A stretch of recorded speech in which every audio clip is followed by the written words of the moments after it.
tidak disunat. Kemudian Aisyah melanjutkan pertanyaannya, "Ya Rasulullah, bagaimana dengan keadaan wanita pada saat itu?" Kemudian Rasulullah menjawab, "Sama dengan laki-laki, pada saat itu semuanya dalam keadaan telanjang." Kemudian Aisyah melanjutkan kembali pertanyaannya, "Apakah mereka tidak malu ya Rasulullah?" Kemudian Rasulullah menutupnya, "Pada saat itu tidak ada satupun perkara yang lebih penting daripada memikirkan urusan masing-masing." Kemudian dalam satu riwayat digambarkan juga para jamaah sekalian, pada saat kondisi di Badal Mahsyar, dalam suatu riwayat manusia dikumpulkan dalam kondisi keadaan saat itu matahari sangat dekat dengan seluruh manusia pada saat itu. Tidak disebutkan dengan jelas berapa jarak antara manusia dan matahari pada saat itu. Namun dalam satu riwayat disebutkan ada yang mengatakan 1 mil. Bisa kita bayangkan para jamaah sekalian, kita yang hidup di dunia pada saat ini saja, pada saat matahari sangat terik, semuanya pasti mengeluh kepanasan. Namun pada saat itu matahari sangat dekat dengan manusia, sangat dekat sekali. Dalam kondisi yang telanjang seperti itu, matahari didekatkan, dan dalam satu riwayat pada saat itu manusia mengeluarkan keringatnya hingga bercucuran, sesuai dengan amalannya masing-masing, sesuai dengan kadar dosanya masing-masing. Ada yang keringatnya sampai semata kaki, ada yang sampai badan, bahkan sampai ada yang menenggelamkan manusia pada saat itu. Tergantung dosanya. Pada saat kondisi ini, semua manusia bingung mencari pertolongan, dan sayangnya para jamaah sekalian, tidak ada satupun yang mampu menolong manusia pada saat itu. Seperti yang disampaikan oleh Allah Subhanahu wa taala dalam surat Thaha ayat 109. A'udzu billahi minasyaitonir rajim. Yauma idzil la tanfa'u syafa'atu illa man adzina lahu ar-rahman wa radiya lahu qawlan.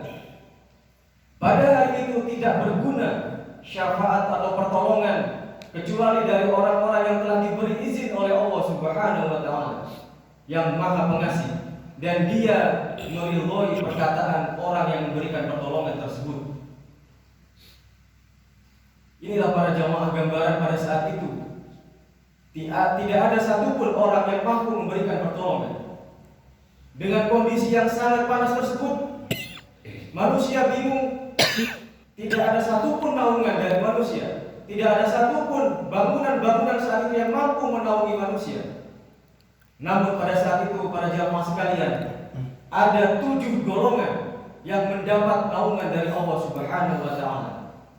Pada saat semuanya orang bingung, pada saat semua orang bingung menantikan apakah dia akan masuk surga, apakah dia akan masuk neraka, ada 7 golongan yang pada saat itu santai-santai saja.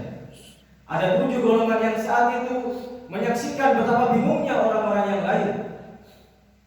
Siapakah 7 golongan itu yang mendapat naungan dari Allah, di mana tidak ada naungan yang mampu menaunginya kecuali naungan Allah Subhanahu wa taala? Yang pertama adalah pemimpin yang adil. Para jamaah sekalian, pada hakikatnya semua dari kita ini adalah pemimpin untuk diri kita sendiri. Semua dari diri kita ini adalah dikatakan pemimpin bagi diri kita sendiri. Dan akan lebih berat lagi kalau kita diberikan amanah untuk memimpin keluarga, memimpin sebuah desa, memimpin sebuah kabupaten, atau bahkan memimpin sebuah negara. Itu pertanggungjawabannya akan lebih berat lagi para jamaah sekalian. Jika kita mampu membawa diri ini bersikap adil minimal pada diri kita sendiri, insya Allah pada saat Yaumul Mahsyar kita adalah salah satu orang yang mendapatkan naungan dari Allah Subhanahu wa taala. Yang kedua adalah pemuda yang bertumbuh hanya untuk beribadah kepada Allah Subhanahu wa taala. Kita lihat para jamaah sekalian, betapa banyak pemuda saat ini yang sibuk dengan hobinya, yang sibuk dengan dunianya. Maka alangkah langkahnya pemuda-pemuda yang menyibukkan dirinya untuk beribadah kepada Allah di zaman saat ini.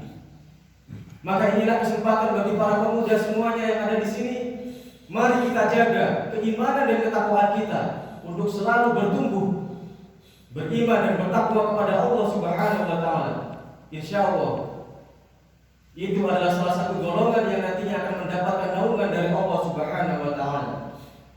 Yang ketiga adalah lelaki yang hatinya tertaut kepada masjid.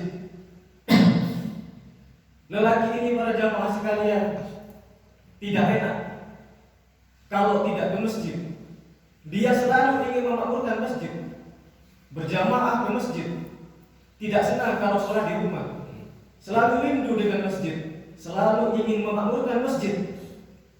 Maka inilah salah satu golongan yang juga akan mendapatkan naungan dari Allah Subhanahu wa taala.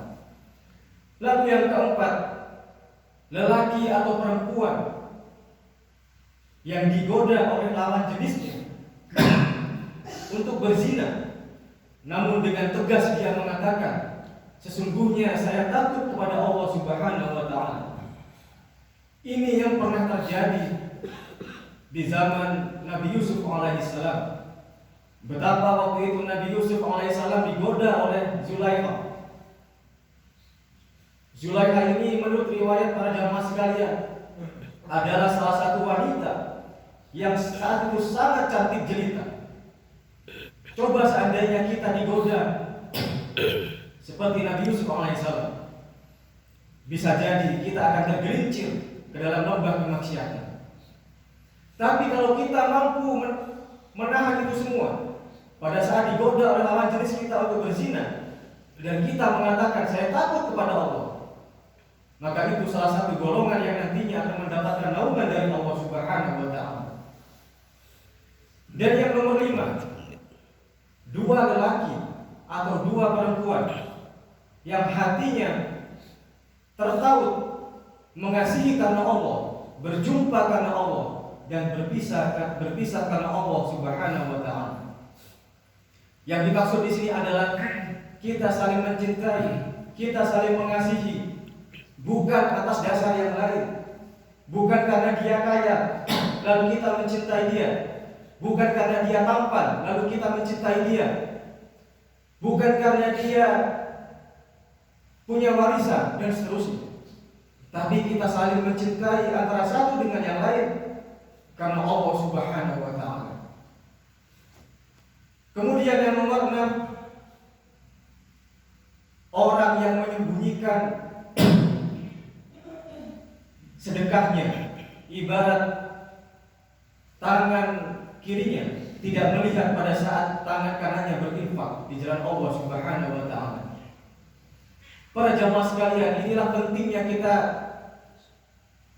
senang untuk berinfak, senang untuk bersedekah. Usahakan itu secara sembunyi-sembunyi. Memang ada kalanya kita perlu melakukannya dengan terang-terangan. Tapi ingat, motivasinya hanya satu, untuk syiar di jalan Allah Subhanahu wa taala.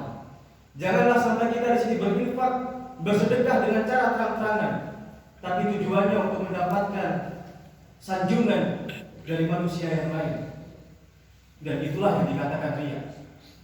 Sedangkan yang terakhir, orang yang mendapatkan naungan dari Allah Subhanahu wa taala di hari pembalasan adalah orang yang senantiasa menyendiri berzikir kepada Allah sampai dia meneteskan air matanya karena Allah Subhanahu wa taala. Inilah yang perlu kita lakukan para jamaah sekalian. Ada 7 golongan. Kita dapat mengoptimalkan, memilih salah satunya. Syukur-syukur kita dapat melaksanakan dari 7 pilihan yang tadi.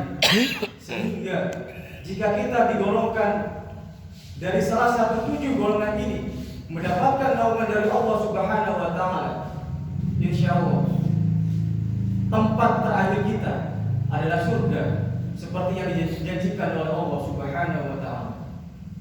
Demikian yang dapat kami sampaikan. Subhanakallahumma wa bihamdika asyhadu an la ilaha illa anta astaghfiruka wa atubu ilaik. Wassalamualaikum warahmatullahi wabarakatuh.